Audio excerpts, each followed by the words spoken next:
So, iyon ano, ito nga pala yung nakita kong bilihan ng Ilocos Empanada na malapit sa aming tinutuluyang hotel dito sa may Baguio. Sa tagal-tagal kong naghahanap niyan, dito lang pala makakakita ng authentic Ilocos Empanada. Napadaan kami dito kasi galing kami ng Burnham Park. Ayan si Mrs. nabili dun sa tabi ng mga turo-turo, yung mga Korean street food tsaka fishball. Ako naman dito sa Ilocos Empanada. Tapos yung katabi niya naman, yung dito sa may, yan, yung katabi niya na yan, shawarmahan naman yan.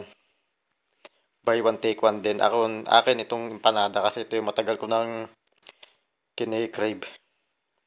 Bale, papunta na nga pala yata kami niyan sa Baguio Cathedral. Dito kami dumaan.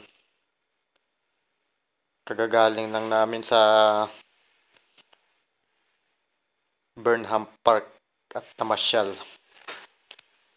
Buti naman yung panahon ng time na yan tamang-tama lang, hindi sobrang init.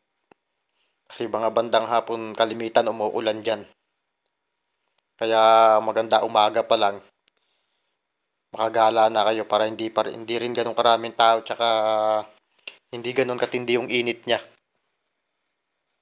Bali dyan ko na rin kinain yung empanada. Isang piraso lang naman yung in-order ko. Yung classic lang. Pinainit ko na lang ayan. Tapos lagyan mo lang ng suka yan, katalo na. Yan. Kakain muna tayo mga boss. Diyan na yung kanyang katabi. Hindi ko na tatanggalin yung ano niya.